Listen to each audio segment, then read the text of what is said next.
10वां विश्व हिंदी सम्मेलन इस बार भारत में हो रहा है। भारत के हृदय स्थल मध्य प्रदेश और मध्य प्रदेश की राजधानी भोपाल में इस सम्मेलन को आयोजित किया जा रहा है। 39 देशों से लोग इस सम्मेलन में शिरकत कर रहे हैं। उनके देशों में किस तरह से हिंदी का विस्तार हो रहा है, उनके देशों में किस तरह से वो लोग हिंदी में काम कर रहे हैं और कैसे हिंदी को आगे बढ़ाया जाए, कैसे हिंदी का वैश्वीकरण किया जाए, ये उद्देश्य इस पूरे सम्मेलन का है। हमारे साथ कुछ खास मेहमान हैं जो विदेशों से आए हुए हैं, इस सम्मेलन में शिरकत कर रहे हैं। उनके देशों में किस तरह से हिंदी को लेकर काम हो रहा है, बातचीत करेंगे। हमारे साथ जो मेहमान है, आपका परिचय करा दूं। हमारे साथ माने हैं, आप आर्मेनिया से हैं। टाथिना है, आप जर्मनी से हैं। मारिया हैं, आप भी जर्मनी से हैं। और हाइंस बर्नर हैं, वो स्वीडन से हैं। आदम इदरीस हैं, आप मध्य अफ्रीका से हैं। सुशीला शर्मा हक हैं, आप जर्मनी में विदेश विभाग में हिंदी पढ़ाती हैं। साथ ही हमारे साथ है राम प्रसाद भट्ट, जो हैम्बर्ग जर्मनी में हैं। आप सबका बहुत बहुत स्वागत करते हैं हमारे इस कार्यक्रम में। सबसे पहले हाइंस, आपके पास आऊँगा। आपके देश में, आप स्वीडन से हैं, जर्मनी के हैं, किस तरह से आपके यहाँ काम हो रहा है? हाँ, मैं तो खुद, मेरा जन्म जर्मनी में हुआ और हिंदी मेरे लिए एक विदेशी भाषा है और मैं शायद एक जीवित नमूना है। मैं जीवित नमूना हूँ कि हिंदी सीखी जा सकती है। हम बहुत कुछ हद तक इस ज़ुबान को सीख सकते हैं। इसके लिए तो लगाव होना चाहिए और प्रेम होना चाहिए, वो तो बात है। पर अभी भी नए छात्र आते हैं। मैं आजकल स्वीडन उपसाला यूनिवर्सिटी में पढ़ाता हूँ। जो छात्र हमारे यहाँ आते हैं वो ज़्यादातर भारतवंश के दूसरी तीसरी पीढ़ी के नहीं हैं। वे मूलतः हमारे यहाँ के मूल निवासी हैं और इनको हिंदी शुरू से ही पढ़ानी है। और यानी इनको ना देवनागरी लिपि आती है, ना इनको व्याकरण आता है, ना वाक्य विन्यास, शब्दावली, वो सब सिखाना पड़ता है। और एक साल में हम वो हिंदी प्रवेश कोर्स ख़त्म करते हैं। एक साल के बाद वे थोड़ी सी हिंदी बोल सकते हैं, कोई भी पढ़ सकते हैं। और दूसरे साल में हम मीडिया हिंदी पढ़ाते हैं, साहित्य का प्रवेश करते हैं, साहित्य का इतिहास। और फिर हम इनको बनारस के एक भाषा विद्यालय भेजते हैं जिसमें 4 महीने रुकते हैं। वापस लौट के तीसरे साल में हम आगे बढ़ाते हैं और 3 साल के बाद इनको आम तौर पर कुछ हद तक सही हिंदी आती है, बोल भी पाते हैं। वही हम करते हैं। पर छात्रों की संख्या कम है अगर हम चीनी से तुलना करेंगे। चीनी के लिए हमारी यूनिवर्सिटी में, हमारे विश्वविद्यालय में, उपसाला में हर साल में 40-50 आते हैं। तो हिंदी के लिए मुश्किल से ऐसे 10-12 होंगे। तो इसका कारण बिल्कुल साफ है कि लोग समझते हैं कि हिंदुस्तान में अंग्रेज़ी चलती है, चीन में ऐसा नहीं है। तो चीन में चीनी जानने वालों के लिए एक बाज़ार है, द्विभाषियों की ज़रूरत है, अनुवादकों की ज़रूरत है। हिंदी के लिए भी अनुवादकों, द्विभाषियों की ज़रूरत है, पर बहुत ही सीमित है। सीमित है। हाँ, इसमें आपके पास आऊँगा। हमारे साथ सुशीला शर्मा जी हैं, आप विदेश मंत्रालय में हिंदी पढ़ाती हैं। सुशीला जी, किस तरह से अगर बात किया जाए जर्मनी की, जर्मनी में किस तरह से हिंदी को लेकर काम हो रहा है और आप जो रिस्पॉन्स देख पा रही हैं वहाँ पर, वो कैसा है? देखिए, जर्मनी में तो बहुत वर्षों से काम हो रहा है। अन्य देशों के मुकाबले आपको पता है, यहाँ भारतवर्ष में भी जगह जगह पे मैक्स म्यूलर भवन है, ग्योटे इंस्टीट्यूट है, विज्ञान शाकुंतलम का जर्मन में अनुवाद हो चुका है, वेदों का जर्मन में अनुवाद हो चुका है। तो जर्मनी में हिंदी और संस्कृत बहुत प्राचीन समय से है, किंतु इस समय जो हिंदी पढ़ाई जा रही है, जो जर्मन राजदूतावास में काम करने आते हैं वो मुझसे हिंदी पढ़ करके आते हैं। अब वो चाहे जर्मन एम्बेसडर हो, चाहे वो जर्मन काउंसलर हो। यहाँ एक बात मैं अवश्य कहना चाहूँगी, हिंदुस्तानी होने के नाते, हालांकि मेरी नागरिकता अब जर्मनी की है, ये बात और है कि मेरे बाल सुलझने नहीं हैं और मेरी काया गोरी नहीं है, लेकिन हूँ मैं जर्मन। हम हिंदी को मातृभाषा कहते हैं और हिंदी स्त्रीलिंग है। जर्मन में हर भाषा पुल्लिंग होती है और देश भी जो है वो पितृ देश है, मातृ देश नहीं है। तो ये मैं अपने विद्यार्थियों को समझाती हूँ, उनको गुरु शिष्य परंपरा भी समझाती हूँ। यह भी बताती हूँ कि अब जब वो मुझसे बातचीत करें, वो मेरा नाम सुशीला लेके बात कर सकते हैं, सिर्फ जी लगाने की आवश्यकता है। हमारे यहाँ जी शुरू में भी है, मध्य में भी है, अंत में भी है। तो जी से हमारा काम चल जाता है। वहाँ बहुत सारे शब्दों का प्रयोग करना पड़ता है, जैसे अंग्रेजी में प्लीज़ और सॉरी और ये शब्द, ये हमारी सभ्यता के शब्द नहीं है। मैं उन्हें यही सिखाती हूँ कि जब आप मुझे सुशीला जी कहकर बुलाती हैं तो आपने मेरा सम्मान कर दिया। और सबसे पहले परिचय में ही आप मेरा प्रथम नाम लेकर के बात कर सकते हैं। लेकिन विद्यार्थियों से मेरा कहना ये है, अगर मैं आपसे तू और तुम करके बात करूँगी तो मेरा ओहदा ऊपर है, क्योंकि वो गुरु ब्रह्मा गुरु विष्णु वाली हमारी जो परंपरा है, तो गुरु सर्वोपरि है। गुरु परमात्मा से हमारा परिचय कराता है और अगर वो मुझे गुरु मानते हैं तो हिंदी से उनका परिचय कराना मैं करती हूँ। हाँ बिल्कुल, आप दिल्ली में पढ़ाई कर रही हैं, आप दिल्ली आई हुई हैं और खुद यहाँ पे पीएचडी भी कर रही हैं यहाँ से। आप अपने देश का बताएं, वहाँ पर हिंदी को लेकर किस तरह से काम हुआ है? देखिए मैं आपने जैसे बताया, मैं यहाँ पे पढ़ाई में पूरी यहाँ पे हो चुकी है और अभी पीएचडी में हूँ।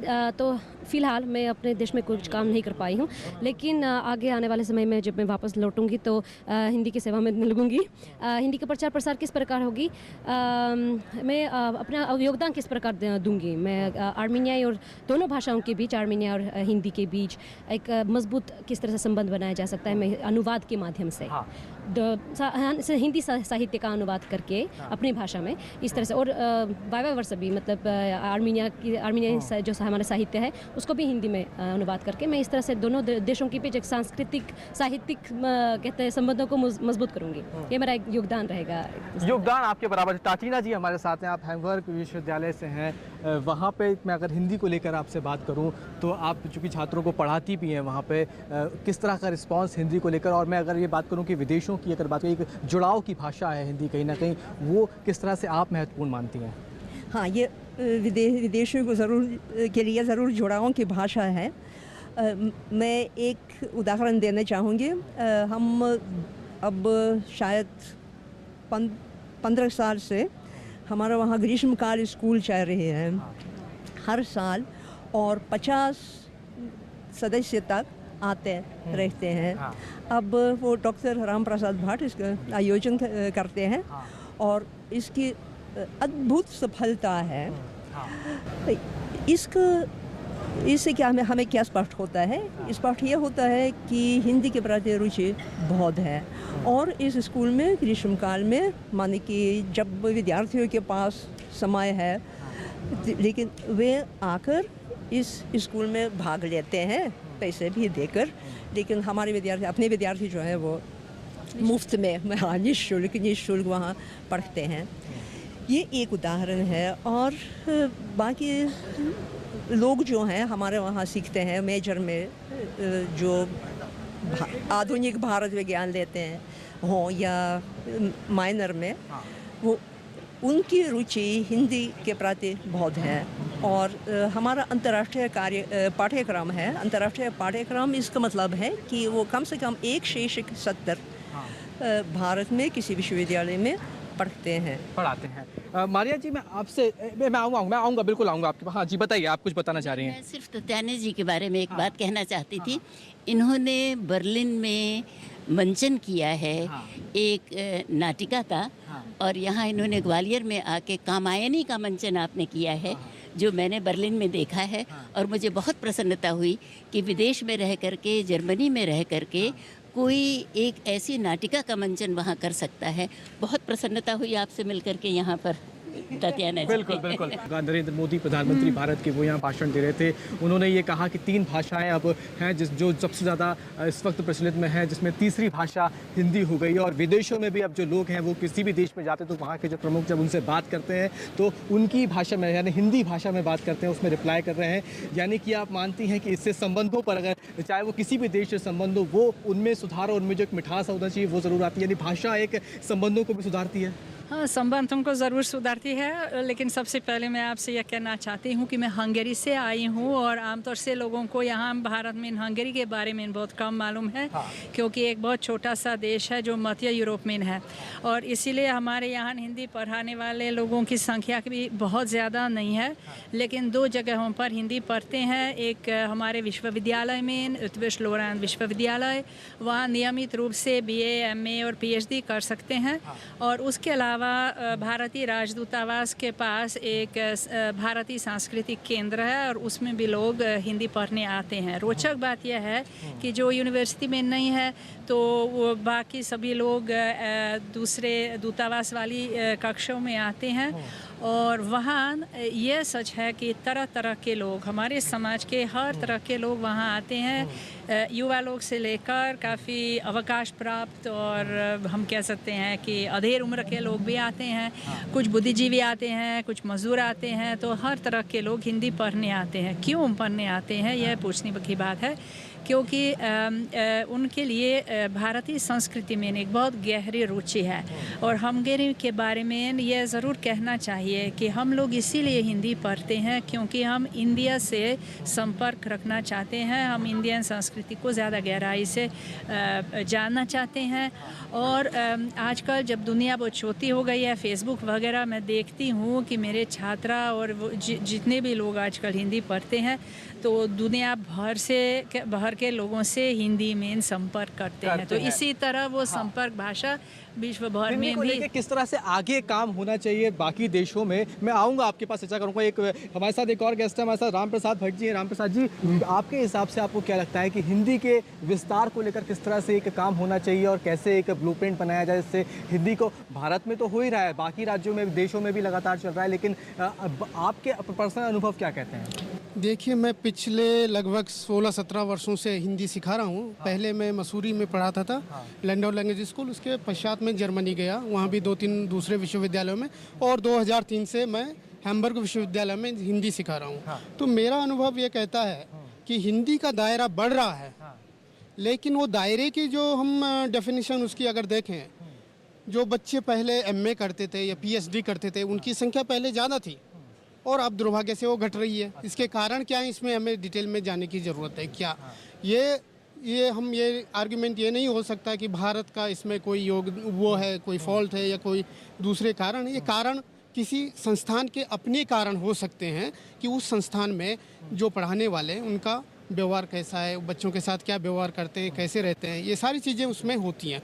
मेरे संस्थान में बच्चों की संख्या सौभाग्य से बहुत अच्छी है, और उसके अलावा जो रेगुलर कोर्सेज होते हैं उसके अलावा हम जो गहन हिंदी पाठ्यक्रम अलग से करते हैं, और वो पिछले 13 वर्षों से मैं कर रहा हूँ वहाँ पर। बिल्कुल कर रहे हैं। एक चीज़ और कि वो विद्यार्थी जो है वहाँ से यहाँ भी आते हैं। वर्धा विश्वविद्यालय में हम लगभग 25-25 बच्चे यहाँ पर आते हैं, तो विस्तार बढ़ेगा।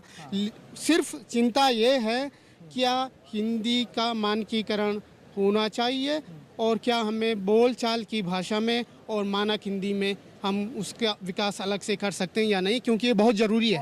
बहुत ज़रूरी है। आदिम इदरीस हमारे साथ हैं, आप मध्य अफ्रीका से हैं।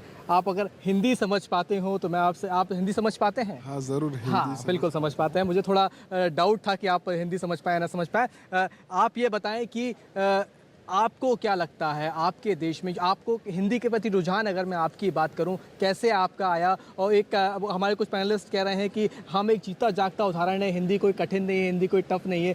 आपको क्या लगता है, आपके अनुभव से आपने हिंदी कैसे सीखी और आपका रुझान कैसे आया? हाँ, मैं इस बात से सहमत हूँ, क्योंकि हिंदी कठिन भाषा नहीं है। हिंदी सरल भाषा है और मधुर भाषा है। सीखने के लिए किसी मेहनत की ज़रूरत, ज़्यादा मेहनत की ज़रूरत नहीं होगी। बस लगन होगी। तो जैसे हमने शुरुआत से हमने हिंदी मूवी द्वारा हिंदी सीखी और धीरे धीरे बोलने लगे। यहाँ तक हमने एक याराना संघ बनवाया। इसमें हिंदी का प्रचार प्रसार और भारतीय की संस्कृति को प्रचार प्रसार हो रहा है।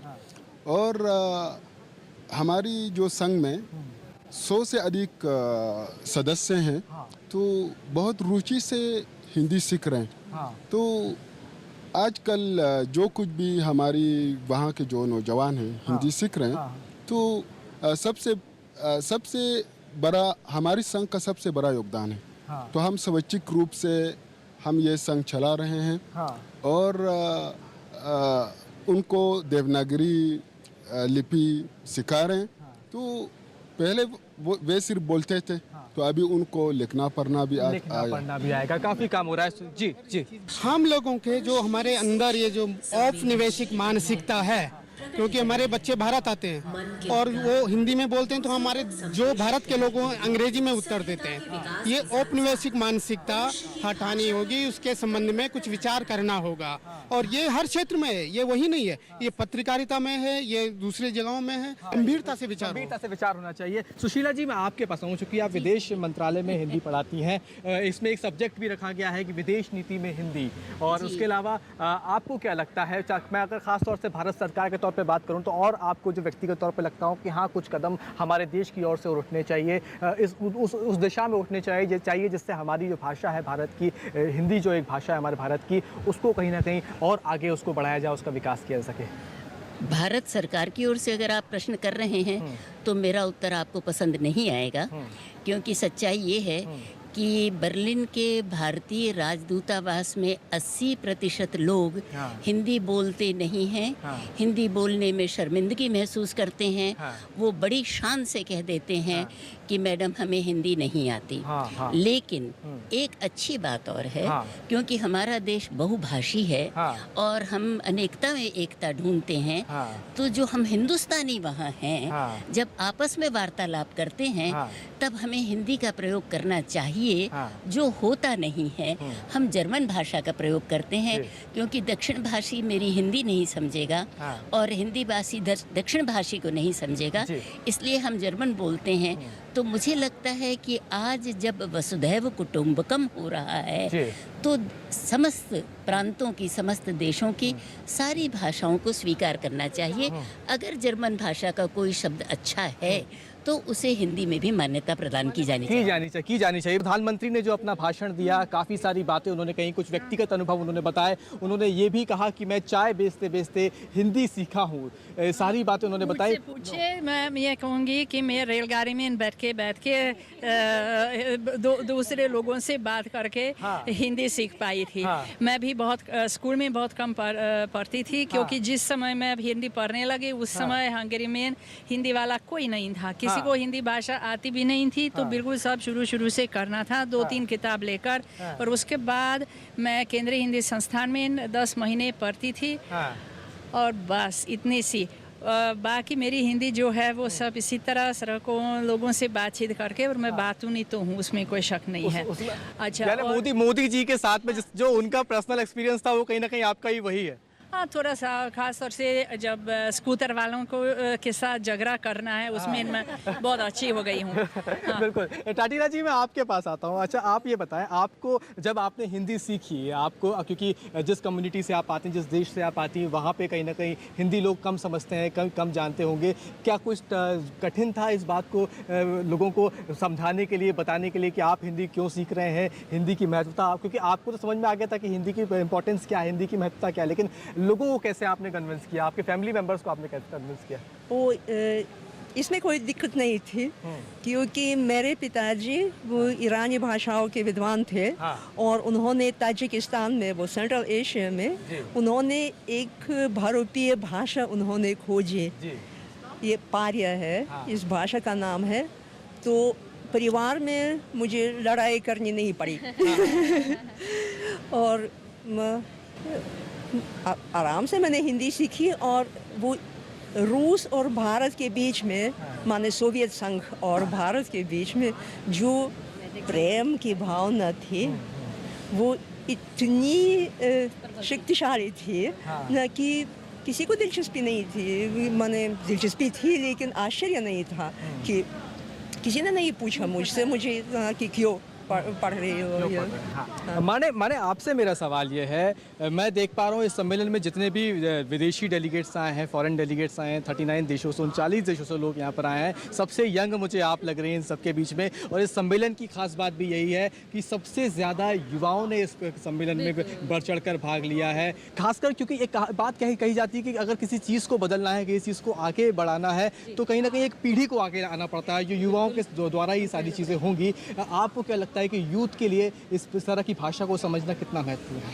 देखिए, एक तरह से मैंने आपको शायद पहले भी कहा होगा कि ये एक तरह से भ्रम फैलाया जा रहा है परिवारों में। यदि भारतीय परिवारों में, विदेश में हम तो हिंदी की हम अच्छी भली भांति हम ध्यान रखते हैं, लेकिन यदि भारत की स्थिति की बात करें तो परिवारों में बदलाव आना चाहिए। पहले से ही बच्चों को ये सिखाना जाना चाहिए कि पेशे के लिए सिर्फ आप अंग्रेजी की मत सीखिए, क्योंकि वो तो है ही, आपको करियर के लिए हिंदी अंग्रेजी की बहुत ज़रूरत है, लेकिन इसका मतलब ये नहीं कि आप अपनी मातृभाषा, चलो हर एक अपने राज्य की अपनी मातृभाषाएं हैं, वो मैं समझती हूँ, लेकिन कम से कम राष्ट्रभाषा के रूप में, राजभाषा के रूप में हिंदी को किस तरह से सम्मान देना चाहिए वो नहीं मिलता। यहाँ पे मैं आपको बता दूँ कि जितने मेरे मित्र हैं, कोई ऐसा एक मित्र भी नहीं है जिन्होंने ये आज तक मुझसे यह ना बोला हो कि मैं तो हिंदी में फेल थी या फेल था। सभी फेल रहे हैं, ऐसा कैसा संभव है? तो ये कि इतना आश्चर्य की बात नहीं, इतनी हैरानी की बात है, वो भी चिंता का विषय भी है। तो ये मैं उनसे भी एक निवेदन है, विनम्र निवेदन है कि और हमारी बड़ी जो हमारी अगली पीढ़ी आने वाली है, यदि हम अभी से, जैसे नरेंद्र मोदी जी ने कहा था, यदि भाषा लुप्त ना हो जाए, क्योंकि वो देर नहीं होती भाषा लुप्त होने में, तो अभी से यदि हम इसे अस्मिता के संकट से, जिस तरह से हिंदी जूझ रही है, यदि हम अभी से इस पर ध्यान ना दें तो कल को हमें भी बोलना होगा कि हाँ, मतलब डायनासोर की जैसे जैसे उन्होंने बताया था। बिल्कुल सही बात थी, वो सही बात थी। प्रधानमंत्री ने एक बात की थी कि जितनी भी भाषाएं उसमें से 90% भाषाएं अब ऐसी हो रही हैं जो 21वीं सदी खत्म होते होते तक वो कहीं ना कहीं विलुप्त होने का खतरा है, उनके लिए वो ख़त्म हो सकती हैं, संभावनाएं हैं। हिंदी को लेकर अगर मैं बात करूं, चूँकि इस तरह के सम्मेलन तो हो ही रहे हैं, विदेशों में भी लगातार होते हैं, उद्देश्य भी यही है कि इन सम्मेलनों के जरिए हिंदी का विस्तार, हिंदी का विकास किया जाए। आपको क्या लगता है, आपके पर्सनल अनुभव से अगर मैं आपको जानना चाहूँ कि कैसे आप कुछ अगर टिप्स देना चाहें, आप कुछ अपनी बात रखना चाहें कि हाँ, हिंदी को लेकर अगर हम इस और काम करेंगे तो ज़्यादा बेहतर होगा? अभी काम करने के लिए बहुत है, और मुझे लगता है कि जितने भी विदेशी आए हैं उतने ही सुझाव लेके आए हैं, क्योंकि हमारे विशेष मांग है।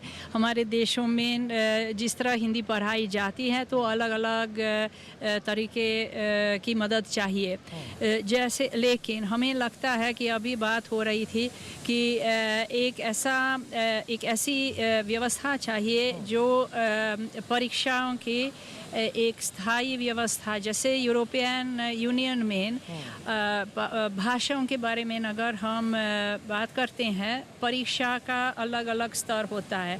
किसी भी भाषा में आप जाइए, लेकिन वो स्तर सभी जगहों पर वही है। तो इसी तरह हम चाहते हैं कि हिंदी में भी एक अंतर्राष्ट्रीय परीक्षा व्यवस्था हो जाए, ये एक बात है। दूसरा, मैं ये भी कहने वाली थी कि अनुवाद के लिए हमारे यहाँ लोग हिंदी साहित्य से अनुवाद करने के लिए उत्सुक हैं, तैयार हैं, लेकिन छपवाने के लिए कभी पैसा नहीं है। तो हर तरह के मदद इसके लिए चाहिए।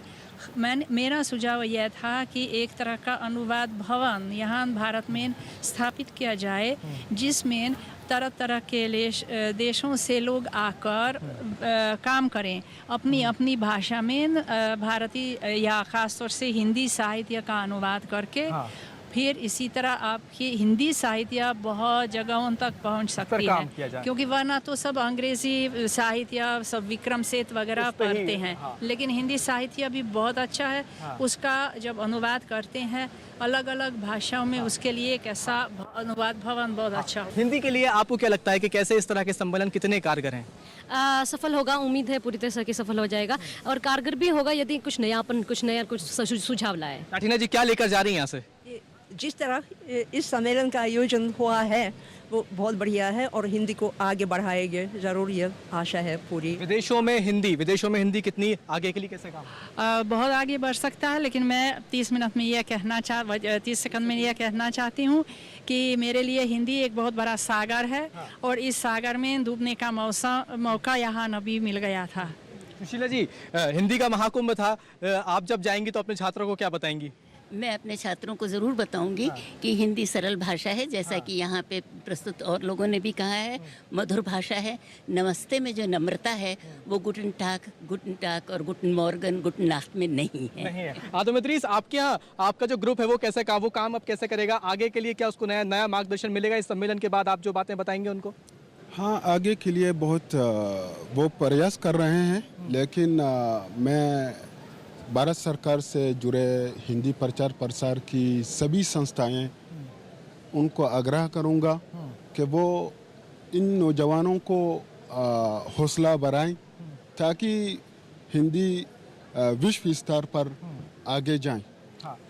राम प्रसाद भट्ट जी, 30 सेकंड का समय है, आपको क्या लगता है, आप छात्रों को क्या बताएंगे और कैसे शिक्षा में, विदेश शिक्षा में इस तरह की चीज़ों? देखिए, मैं आपको बताता हूँ, मोदी जी ने जो कहा कि हिंदी जो है वो व्यवसाय की भाषा बन सकती है, आपको ताज्जुब होगा कि हिंदी का जो सबसे पहला व्याकरण लिखा गया वो एक नेदरलैंड्स का एक आदमी था जो चोर था। उसे भारत में सूरत में लाया गया, उसने व्यवसाय किया और उसने सबसे पहले हिंदी के शब्दों का डॉक्यूमेंटेशन किया, और हिंदी की शुरुआत वहीं से होती है। इसका मतलब है हिंदी आगे बढ़ सकती है, बढ़ेगी। हिंदी आगे बढ़ सकती है, बढ़ेगी। गर्व के साथ हिंदी को आगे बढ़ाएंगे। विदेशों से जो मेहमान इस 10वें विश्व हिंदी सम्मेलन में शिरकत करने आए थे, उन्होंने अपने सुझाव रखे। किस तरह से हिंदी को लेकर उनके देशों में काम हो रहा है, किस तरह से हिंदी को लेकर वो लगातार काम कर रहे हैं, इस पर उन्होंने अपने विचार रखे। और ये 10वां विश्व हिंदी सम्मेलन जो चल रहा है, लगातार जो मंथन यहाँ पर हुआ, 3 दिन जो लगातार मंथन हुआ, जिन विषयों पर यहाँ पर चर्चा हुई, और उसके बाद इन मंथनों के बाद एक विश्वास है कि यही विश्वास है कि हिंदी के विकास को लेकर आगे ज़रूर कारगर कदम उठाए जाएंगे। हमारे इस खास कार्यक्रम में फिलहाल इतना ही। नमस्कार।